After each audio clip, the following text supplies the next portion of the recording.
How's your hammer, everybody? I'm PTDevil, and welcome to another episode of The Deck Doctors.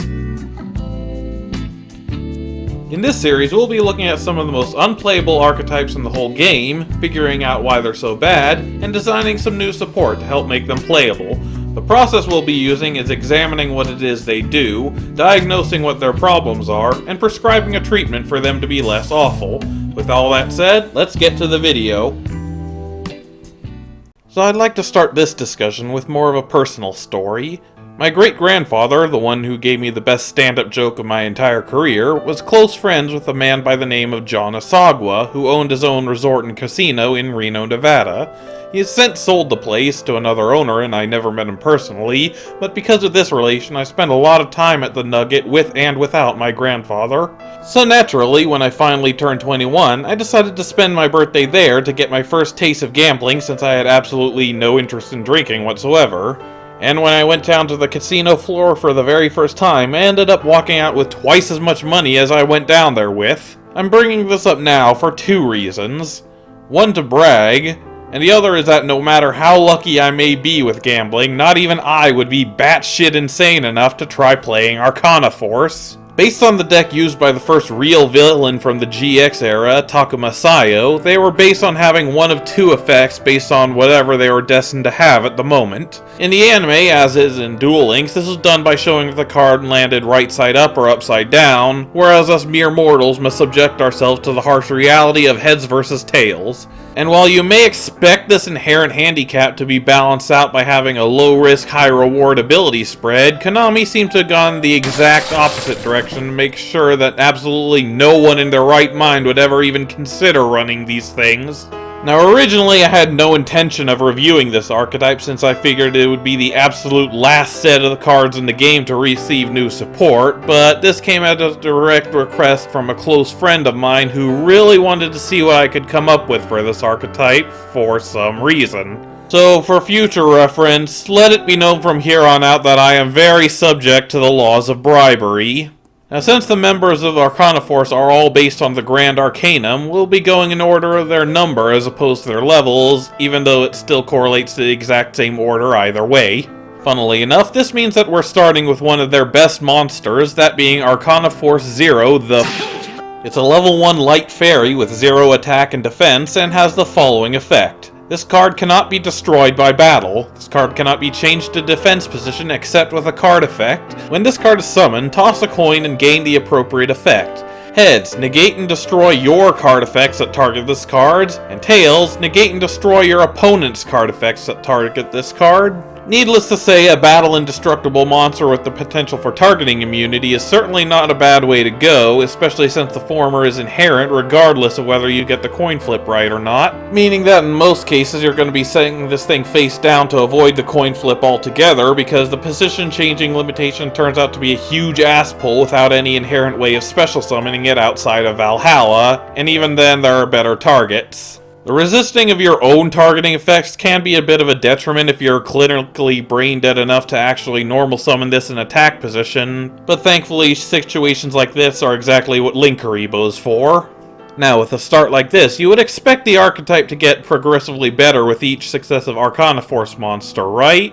Well, here we have Arcana Force 1, the Magician, a level 4 with 1100 attack and defense, and when this card is summoned, toss a coin. Heads, when a spell card is activated, this card's attack becomes double its original attack until the end phase, and tails, when a spell card is activated, your opponent gains 500 life points. This is what I was talking about when I mentioned that Konami decided to go for a high-risk, low-reward design philosophy in making the main Arcana Force monsters. If you get the coin toss right, you get an above-average 2200 attacker for one turn that becomes an 1100 dildo to be run over in the next, but if you fuck it up, you just ended up healing your opponent for anywhere upwards of 2000 damage. And if you happen to pull this against a Sky Striker player, for example, then may God have mercy on your soul, because there's absolutely no way you're coming back from that one. Long story short, don't run the Magician. Now, moving on from number 1, naturally, go next to Arcana Force 3? I know I haven't taken a math class in 6 years, but I'm pretty sure that 1 plus 1 is not equal to 3. Yeah, as it turns out, Arcana Force doesn't actually include all 22 members of the Major Arcanum, only the ones Konami felt like making. Now, I've never actually played any of the Silent Hill games that they're supposedly based on, so I don't know if there's a reason for this, but if you're still going to base yourself on a much more broader theme, then you need to follow suit and cover everything. And while there are a few that made into the anime and not the TCG, the second one, the High Priestess, is one of the ones that never appeared in any way, shape, or form. So then we have to skip forward to Arcana Force 3, the Empress. Another level 4, this time with 1300 attack and defense, that when summoned, toss a coin. If heads, each time your opponent normal summons or sets a monster, you can special summon one Arcana Force monster from your hand. Or tails, each time your opponent normal summons or sets a monster, send one card from your hand to the graveyard. I know that we're in a format now where you need as many free bodies as you can get, but then again, this is not at all how you should be going about it. And while the benefit of getting some of the high-level Arcana Force monsters during the opponent's turns is generally good, the risk of going into a hard minus if you fuck up the coin toss is, again, not worth the effort. Can you just imagine the poor soul who played this thing against true Dracos? Feel bad for the sucker. Next up is Arcana Force 4, the Emperor. By now the stats and coin flip should be obvious, so I'm just going to say both of our times by simply reading the heads or tails effect. Heads, all Arcana Force monsters you control gain 500 attack, or tails, all of them lose 500 attack. So you could either go out of your way to summon this thing, pray to God you get the coin toss right, and boost all of your Arcana Force monsters for 500 each, or you could just play Freya's Spirit of fucking Victory. I get the point of this is to balance out the possibility of having a 1900 attack normal summonable beat stick with a potential downside, but if that was the idea, why didn't they simply make the Hermit instead of giving this thing such an absurdly underwhelming effect? I say this not because I know the answer, but because I don't want to know the answer. Skipping over Arcanum number 5, the Hierophant, which barely appeared in the anime, we get to Arcana Force 6, the Lovers. Heads, this card can be treated as 2 tributes for the tribute summon of Arcana Force monster, or tails, you cannot tribute summon Arcana Force monsters at all. As of now, there are exactly 2 monsters in the archetype that require 2 tributes, neither of which have any particular benefit of hitting the field specifically by normal summon versus getting them on the field by other means. The same applies to their only single tribute monster as well, so in that vein, whiffing on the coin toss with this one isn't necessarily going to hurt you either. Overall, it just ends up being a big disappointment no matter what side you're on. I guess love really is dead after all. Go figure. Next we have Lucky Arcana Force 7, the Chariot. Heads, if this card destroys an opponent's monster by battle, you can special summon that monster to your side of the field. Or tails, your opponent gains control of this card. I really appreciate the temp, but if I want to steal my opponent's monsters by running over them, I'm gonna run Goyo fucking Guardian. It's nice how that one doesn't come with the potential downside of giving my opponent free shit. The heads effect might be nice if you can get it out with a boost from the Emperor's heads effect, but unless you're doing a real good deal at playing Defend the Castle with their field spell, that situation isn't likely to appear outside of one's wettest Arcana Force fantasies. Oh boy, time for a skip fest. Arcana Force 8, the Strength, was an anime-only card. Arcanum 9, the Hermit, as mentioned earlier, didn't appear at all. The closest thing to Arcanum 10, the Wheel of Fortune, is a trap card we'll get into later. Arcanum 11, Justice, is not a thing either. Arcana Force 12, the Hanged Man, is another anime-exclusive card. And Arcanum 13, Death, is another trap card we'll get into later. Thus, 7 cards later, we finally get to Arcana Force 14, Temperance. So first tribute summon monster with the exact same patterns as before. Heads, have all battle damage you take, or tails, have all battle damage your opponent takes. Yeah, whatever, it's slow, underwhelming, and has the potential to do a lot more harm than good, but this is actually a 3-off staple in Arcana Force because someone actually remembered to give this thing another effect. During damage calculation in either player's turn, you can discard this card, you take no battle damage from that battle. I mean, yeah, it's just a fucking Karibo, but just the fact that how desperate Arcana Force is for additional utility that this qualifies as a legitimate hand trap really says something about this pathetic set of cards. Worst case scenario, it's a 2400 beat stick that has the potential of saving your ass from an OTK if you're lucky enough, and if you miss the toss, all you lose out on is a little bit of battle damage output, which is far from the end of the world, no pun intended. Skipping over the anime-only Arcana Force 15 the Fiend, as well as the unadapted Arcana the Tower and the Star, things finally get a bit interesting with Arcana Force 18 the Moon. If heads, during your standby phase, you can special summon one Moon token, a level 1 light fairy with 0 attack and defense, and if tails, during each of your end phases, select one monster you control and give it to your opponent. Would you believe that there was a time when the heads effect was considered the bad one and the tails effect was the good one? Yeah, funnily enough, there was a time when nobody gave a shit about free tokens that didn't do anything. And while the prospect of giving the opponent free shit seems bad from today's perspective, since it's the controller of this card that has to pay the cost, by giving this thing to your opponent, they would have to either give it back to you or give you one of their own monsters during the end phase. Kinda like playing volleyball with the moon. Nowadays, in the Link era, tokens are much more appreciated, and giving your opponent stuff in any capacity is a terrible game plan, so the Moon falls squarely into the usual pattern of high risk, low reward, since even if you give the tokens, you still have to wait to see if it survives the opponent's turn, which is highly unlikely since protection for this archetype is virtually non-existent. Again, skipping over the unadapted Arcana of the Sun and the Judgment, we finally get to Arcana Force 21, the World. Heads, during your end phase, you can send 2 monsters you control to the graveyard to skip your opponent's next turn. If tails, during your opponent's draw phase, add the top card of their graveyard to their hand. And the Power of the Guardians award for Best Card and Worst Archetypal Support goes to the World! Seriously, if you can get the Heads effect, this is one of the best cards in the archetype, and the World Lock is known to cause some players to spontaneously have PTSD-triggered flashbacks even today, but outside of a deck built specifically around this card, it doesn't do much of anything other than being a 3100 beater, to say nothing of the horrible card economy of the Tails effect. Even in an Arcana Force deck, it's not going to help for shit since they severely lack resources both to get him on the field and fuel his lockdown effect should you get the coin toss right. In a deck built specifically around it though, the World is a really good card to use, especially in a format where nobody wants to play Yu-Gi-Oh! These days. I am going to murder this fucking dog! But again, in a pure Arcana Force deck, you run this thing solely for the attack value and hope you don't end up letting your opponent plus off the Tails effect. Now that we're through with the major Arcanum, you would think we're through with the monster lineup, but we still have 2 more monsters to go over because it's the GX era and every villain archetype needed a 4K beater, or a pair of them in this case. Arcana Force X, the Light Ruler and the Dark Ruler, are both level 10 Nomi monsters that must be special summoned by sending 3 monsters you control to the graveyard. Then they each get a coin toss effect as per usual, but unlike the others, they actually have 2 positive effects to choose from. The Light Ruler has the effect of either Heads, when this card destroys an opponent's monster by battle and sends it to the graveyard, you can target 1 card in your graveyard and add it to your hand, or Tails, during either player's turn when a card effect is activated that targets this card loses exactly 1000 attack, and if you do, negate the activation and destroy it.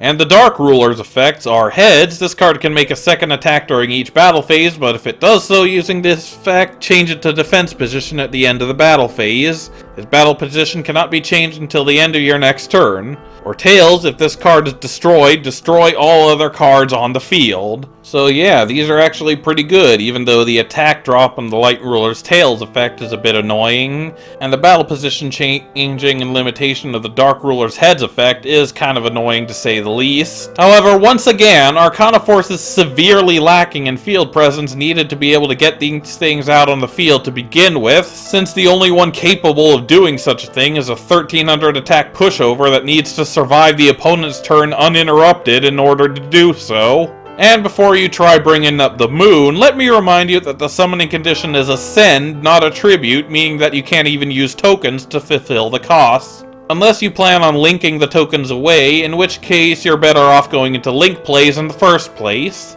And now we move on to the spells and traps, starting with our field spell, Light Barrier. During your standby phase, toss a coin. If the result is Tails, the following effects are negated until your standby phase. When you summon an Arcana Force monster, choose which effect to apply without tossing a coin. If an Arcana Force monster destroys an opponent's monster by battle, you gain life points equal to the destroyed monster's original attack. Always run 3 and never any less. Even though this card is itself luck-based, at least for the turn you activate it, you can remove the random chance limitations of your monsters and allow them to get the effects they're supposed to have without shooting yourself in the foot 50% of the time. And given the existence of second coin toss, limiting your gamble to a single coin toss is a lot more beneficial in the long run. Even if you miss the coin toss on this, there isn't any inherent negative effect, so you won't go into hard minus unless you continue to whiff on subsequent Arcana Force monsters' effects. This is the kind of archetypal field spell you'll look at and wonder why it's always the bad archetypes that get the good field spells, whereas the ones people want to play get shit like this. The next card is Cup of Ace, a normal spell that lets you toss a coin. If heads, you draw 2 cards, or if tails, your opponent draws 2 cards. So you can either get a free +1 or go -3 and let your opponent start the turn with 8 cards in their hand. Now obviously this card's not worth running due to the payoff not being worth the risk, but it still sees play in Duel Links due to the card advantage barely being a thing in that game, and it could potentially help mill the opponent's deck out due to the smaller deck sizes. Of course, none of that matters when talking about the real game, but I figured I might as well be fair to this thing and mention all the positives of this card, no matter how hard I have to reach for it.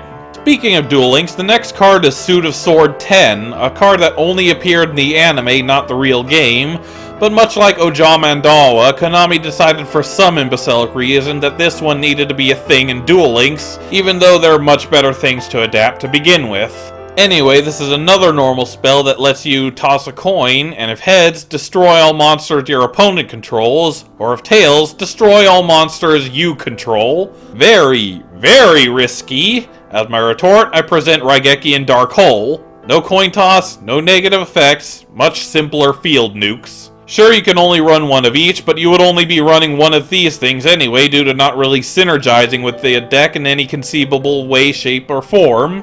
Now, onto the cards I alluded to during the Skip Fest earlier. Let's start with Reversal of Fate, a trap card based loosely on the Wheel of Fortune Arcanum. Select one Arcana Force monster you control. That monster's effect is now treated as the opposite coin toss result. An extremely handy effect, or it would have been if it were a quick play. A little insurance that you can fix any Arcana Force monsters you screw up is definitely needed somewhere on the archetype, but having it as a normal trap card makes it too slow to matter. Not only do you have to wait a turn to see if both this card and the monster you want to flip survive the opponent's turn, but even then there's only a handful of targets you would want to use this on. The only ones I can think of being the Emperor for if you're about to be attacked, the Dark Ruler if it's about to be destroyed, and the World for what should be very obvious reasons. That's about it, since if you miss the coin toss on the Fool, you can't target it with this card to begin with. The Chariot isn't under your control if you get the coin toss wrong, as is the Moon in most cases. Temperance is rarely on the field to begin with, and its effects don't really do enough to warrant using this card on it. And the remaining monsters don't offer nearly enough benefits to be worth running at all, let alone using this card on them. However, since you're running a deck with about a 50% success rate in the best of circumstances, you're gonna need every bit of insurance you can get. Basically what I'm saying is this card's bad, run 3 of them. The next one is Tour of Doom, this time being based off the Death Arcanum. During your opponent's standby phase, toss a coin. If heads, your opponent cannot normal summon or flip summon until the end phase, or tails, you cannot do it during your next turn. While this does seem like a huge risk for a huge return, it's not necessarily the end of the world if you miss the toss or even if it's used against you. For one thing, it doesn't have any restrictions on special summoning or even setting monsters, unless of course Dark Simorgh is on the field. And 2, since it's a continuous trap, it can be MST negated on either coin toss result, so if you fail you can just pop it on your turn and then you're free to normal summon all you want. In other words, this isn't so much of death as it is Shinigami-sama. The last Arcana Force card, for now, is Arcana Call. Select one Arcana Force monster you control, remove from play one Arcana Force monster from either player's graveyard. Until the end phase, the selected monster's effect becomes the removed monster's effect for the same coin toss result. I get the idea, it's just that the idea happens to be incredibly stupid. Maybe if they bothered printing the Hangman or included more positive Tails effect than just the Fool or the X monsters, this might have been worth running at 1 or 2, but in the form it's in, there's no reason for even giving this one a second thought. I also like that it lets you banish an Arcana Force monster from either player's graveyard, as if it's insinuating that you'll ever be in a situation where you'll be in an Arcana Force mirror match. And now we come to the diagnosis, and this one's going to be a lot simpler than the last few we've done so far. First of all, the deck definitely needs more swarming ability. It's sad when the best cards they have for field presence are just a bunch of generic non-archetypal fairy support cards, resulting in a severe lack of consistency that a gamble archetype really can't afford to have. They need some sort of a way to fill the monsters with just as many monsters as possible. Second, just more monsters in general. For God's sakes, why on earth did you not fill out the rest of the Arcana in Arcana Force? More importantly, why didn't you even bother adapting the 2 good Arcana Force monsters from the anime? The Hanged Man was the first Arcana Force monster shown in the anime and you're just gonna ignore it? While we're on the subject of new monsters, make more of them with win-win effects, or at the very least more of them with positive Tails effects to incentivize using Arcana Call and Reversal Fortune. Not all of the major Arcana are necessarily bad when displayed in reverse, so the same should be applied for Arcana Force. Lastly, on the topic of spell and trap support, how about making some of them? When it comes to archetypal support, they should be made to further your plays instead of just being more coin flip bullshit for the sake of Modestiny. Second Coin Toss and Valhalla, 2 generic continuous spells, are better Arcana Force support cards than the actual Arcana Force support cards. This is the best I could do with what we got. Really, the Arcana Force monsters tend to get in the way of the generic fairy engine more than anything.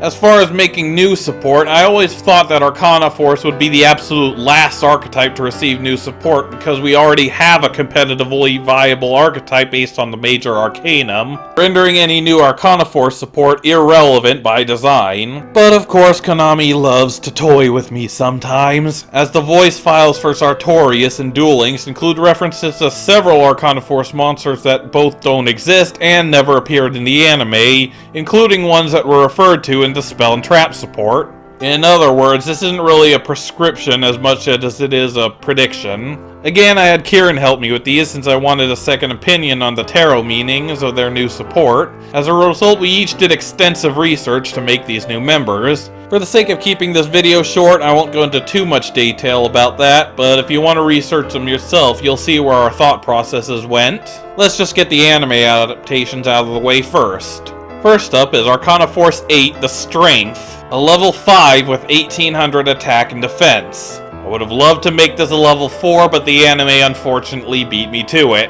However, when it comes to adapting cards from the anime, there is another trick I can use to make it viable, and that is integrating the effects of the card used to bring it out in the anime into its own effects, in this case a card by the name of Necro Sacrifice. If this card is in your hand, you can special summon 1 monster from your graveyard to your opponent's side of the field, and if you do, special summon this card from your hand. You can only use this effect of Arcana Force 8 the Strength once per turn. Its Coin Toss effect lets you either take control of a monster your opponent controls, most often the one summoned by its other effect, or lets your opponent target and take control of a monster you control other than the Strength. While I mentioned how giving your opponent free shit was bad with the Chariot and the Moon, this one has a way to avoid it. If the only monsters you control when the coin toss lands on Tails are the Strength and other copies of itself, which isn't impossible given the summoning conditions, your opponent can't take anything since they can't target anything to take control of. Speaking of, it also targets, meaning that if you can set up a certain targeting lock with a later support card, your opponent still can't take control of anything. Of course, with Light Barrier or some of the other new support cards that let you manipulate the coin toss results, this can be avoided altogether, letting you go from 0 to 2 monsters with just the tiniest setup without even using up the normal summon. Not bad for an anime card, especially a GX anime card. Now moving on from good to just okay, here we have Arcana Force 12, the Hangman. It's a level 6 that, when summoned, burns the opponent for 1000 at a hard once per turn. However, its more interesting draw is that its Tails effect is the positive one. If heads, during the end phase, destroy one monster you control and take damage equal to its original attack, and if tails, during the end phase, destroy one monster your opponent controls and inflict damage equal to its original attack. Everything about this is sweet except for the heads effect, but it's also for that reason that it makes running it a good one-off, since it can be used with Arcana Call to replace a bad effect with a good one. As far as on its own, it's non-targeting removal and burn damage on top of a decent 2200 body, which plays well with the new special summoning and coin flip manipulation effects that were added to the archetype. The last anime adaptation is Arcana Force 15, The Fiend. No additional effects, because otherwise it would just have the same exact effect as the Strength. If heads, at the end of the damage step, if this card attacked, target and destroy one monster on the field and burn the controller of the destroyed monster for 500. And tails, at the start of the damage step, if this card attacked, destroy all monsters on the field. Not necessarily what I would go out of my way to make, but a quick field nuke is nothing to sneeze at, especially since it's the tails effect that makes the nuke effect, turning Arcana Call into a slightly slower dark hole. I know that isn't the most practical strategy, but it's still fun to catch your opponent off guard by turning a harmless Empress from a resource generator for the opponent into a suicide bomb and wiping the field. It's the thought that counts. And now moving on to the brand new support, we tried to do something a bit different with these. Well, not really, but there are a few unique ideas floating around. One of those ideas is Arcana Force 2, the High Priestess. It's a level 4 with a quick effect. When your opponent activates a card or effect that targets a card, you can send this card from your hand or field to the graveyard, toss a coin, then apply the following effect. If heads, select and change to a new target or targets, and if tails, negate the effect and destroy that card. You can only use this effect of Arcana Force 2, the High Priestess, once per turn. Taking the title of Best Arcana Force Hand Trap from Temperance, this card can put even a few of the Ghost Girls to shame in the right situations. Targeting negation is a bit dated, however it activates on any instance of targeting, meaning it can be used both reactively to protect your monsters from the stray targeting effects such as Called by the Grave or Effect Veiler, as well as proactively to disrupt your opponent's plays against cards such as Monster Reborn, Boral Sword, and more. The fact that it can be activated from the hand or field makes it able to be recycled a lot easier than most hand traps outside of Ash Blossom and Salad Boys. Definitely worth playing around with. Now, in order to facilitate the amount of special summoning needed for the deck, I could either place a unique special summoning condition on every single new monster, or I could try something else to add a new playstyle to the deck.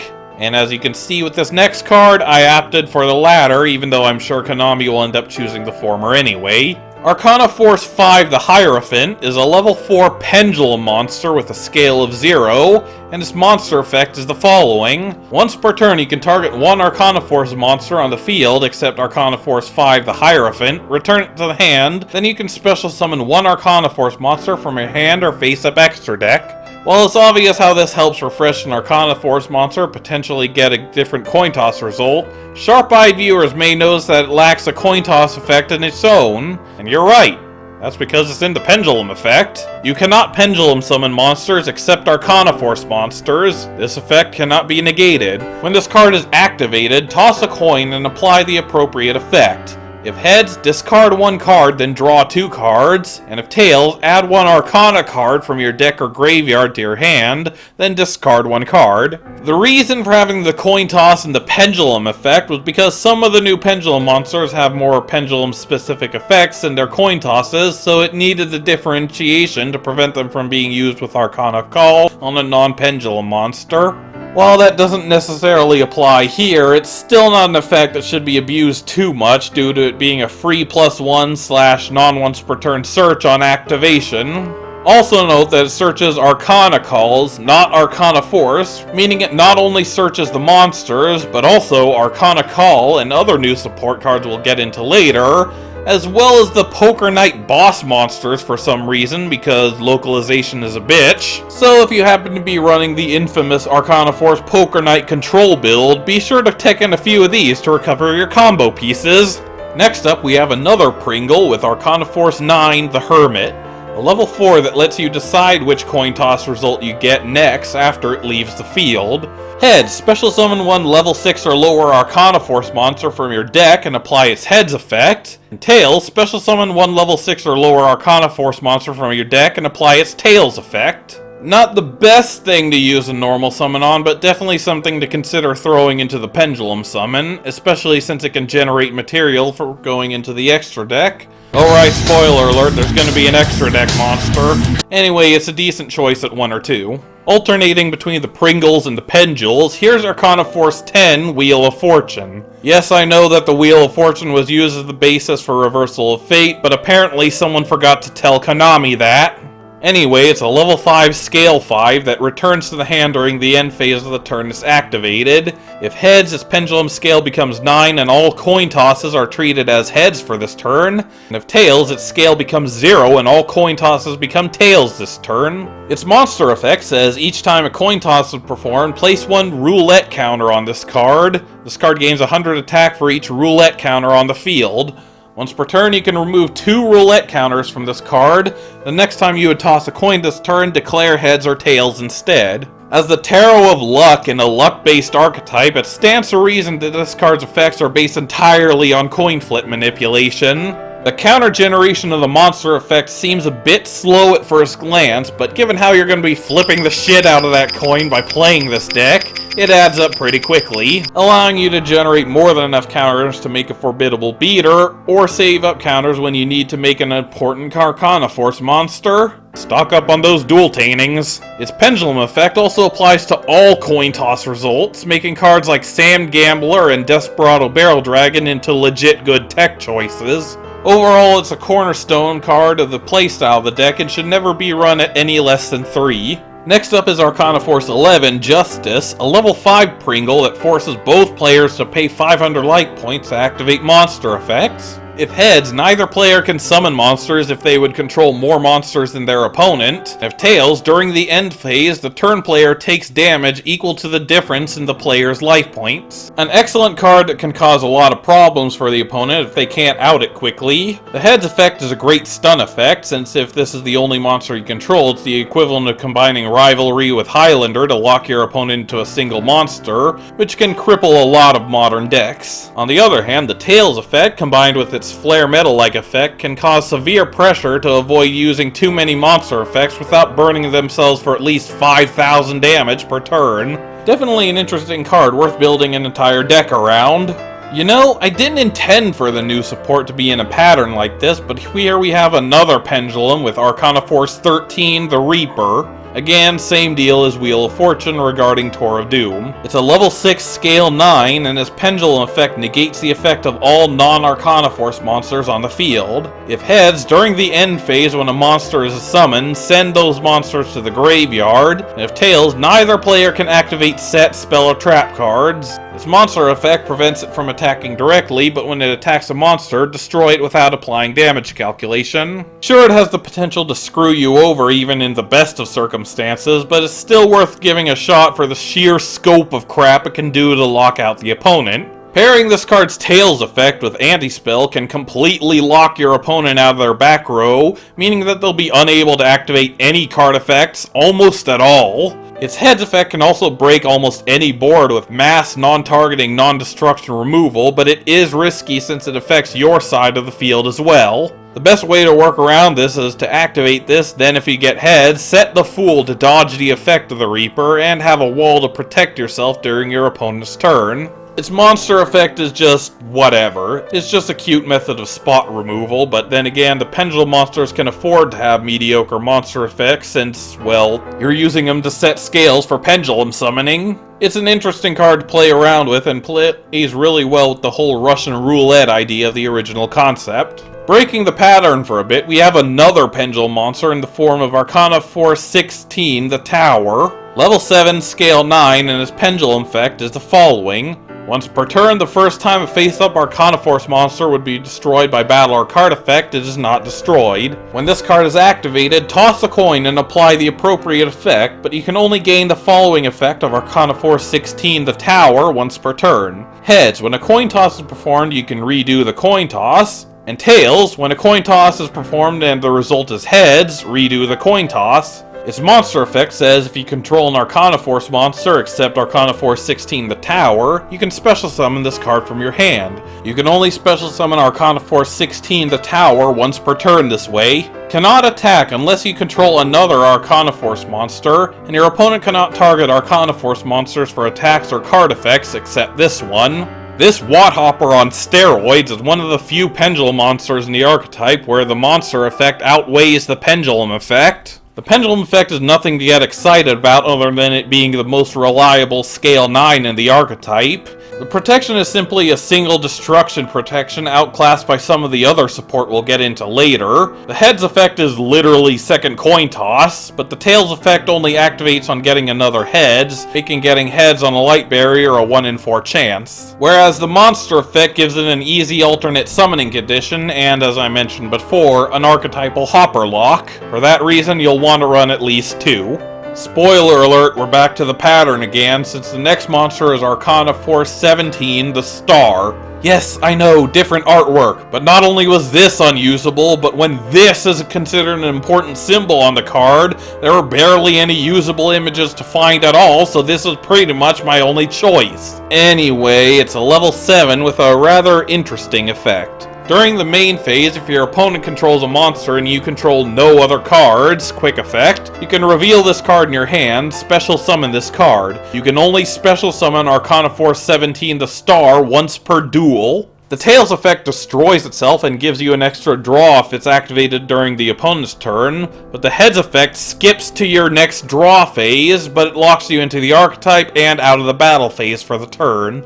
To address the elephant in the room, the reason this card is a once per duel is because a quick effect skip your opponent's turn effect should never be abused more than once, and in the form of its sin, there was no other way to limit it.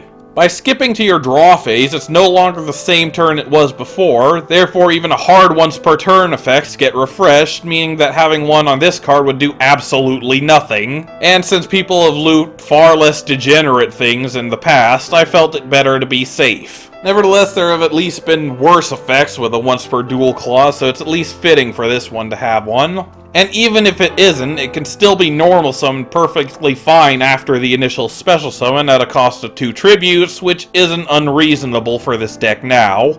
As far as the effect itself, if used during the opponent's turn, in the worst case scenario, that being Tails, it's still an upstart goblin that takes place before your draw phase, and at best, it can skip your opponent's turn and halt their plays dead in their tracks.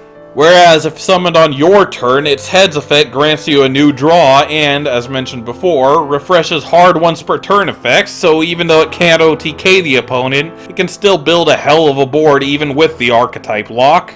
The last Pendulum monster in the archetype is Arcana Force 19, the Sun. Again, same deal as Star with the artwork, but for much worse reasons. It's a level 7 scale 0, and its Pendulum effect destroys itself if you control a non-Arcana Force monster. Heads, when your opponent activates a card or effect, they toss a coin, and if it's Tails, negate the effect. And Tails, once per turn, when a coin toss is performed, you can declare Heads or Tails instead. Its monster effect says the effects of Arcana cards you control cannot be negated by your opponent's card effects. If a coin is tossed by the effect of an Arcana Force monster, if Heads gain 500 life points, and if Tails, your opponent gains 500 life points. The Heads effect and the life point gain effect are there basically to force your opponent to deal with the same coin toss bullshit you have to deal with, and serves to help make duels more fun and enjoyable by making them more interesting and unpredictable. Whereas the Tails effect and negation prevention effect are there to try and make as much consistency as possible with an archetype like this. I will say that getting Heads on this card is absolutely hysterical in combination with Wheel of Fortune's monster effect, since all the coin tosses can turn it into a gigantic beater if your opponent keeps flipping heads. Not the most potent monster in the archetype, but you're playing a gamble archetype to begin with, so you deserve to have some goddamn fun once in a while. And the last of the Pringles is Arcana Force 20, Judgment. It's a level 8 with the following effect. You can only control one Arcana Force 20, Judgment. Fairy-type monsters you control cannot be destroyed by battle or card effects once per turn. Fiend-type monsters you control have their effects negated, but can attack twice per battle phase. Its Heads effect lets you, once per turn, special summon an Arcana Force monster from your graveyard or face-up extra deck, and its Tails effect turns all other Arcana Force monsters you control into Dark Fiend types. As powerful as it is, it's still significantly nerfed from its original idea. The original concept for the card had an inherent summoning condition, had its Heads effect summoned from the deck as well as the graveyard, was able to use said effect up to thrice per turn, and even its Tails effect had an additional effect of special summon from the hand without a once per turn clause of any kind. I don't think I need to explain why having a perfectly consistent one-card World Lock FTK is a very disgusting thing to have in the game. I'm sure there's still a way to pull it off somewhat consistently with what we got as it is, but it still shouldn't be that easy to set up. There was also an issue with it causing an infinite loop with its Tails effect, since it wasn't exempt from its own effect, causing it to negate itself, losing the effect that negates itself, regaining the effect that negates itself, repeating indefinitely, and destroying itself due to Konami's stupid ruling on infinite loops. All in all, it took a lot of work to make this thing playable in the way it was intended, but I think we did alright. The last monster is Arcana Force X, the Chaos Ruler. It's a Link 3 with 3000 attack and all down arrows, requires 2 or more effect monsters including an Arcana Force monster, and has the following effect. This card loses 1000 attack for each monster it points to, and gains attack equal to the combined attack of all Arcana Force monsters it points to. Heads. Once per turn, quick effect, when your opponent activates a monster effect, you can send one linked Arcana Force monster to the graveyard to negate the activation and destroy it. And Tails. Level 8 or lower Arcana Force monsters this card points to cannot be destroyed by battle and are unaffected by your opponent's card effects. While I'm not a fan of forcing linked monsters on archetypes that don't need them, because they're dumb, I'm willing to admit that this one is at least clever in its design. Having 3 Arcana Forces in a row plays into the theme of tarot reading, making this the archetypal fortune teller, giving it more of a lore reason for existing. The coin toss effects are just the bog standard negation and protection effects that would be seen on any archetypal boss monster these days, but in a way that at least plays with the overall theme. Definitely worth a spot or two in the extra deck. Their first new spell card is called Blessing of the Priestess. Reveal 1 Arcana Force monster in your hand, add 1 card that mentions a coin flip in its card text from your deck to your hand. You can only activate 1 Blessing of the Priestess per turn. You run 3 at all times for reasons that should be immediately obvious. It searches literally any card that has anything to do with a coin flip at a cost that is extremely easy to pull off and equates to virtually nothing. In a deck like this, you can never have too much consistency. Next is the quick play spell Arcana Reading.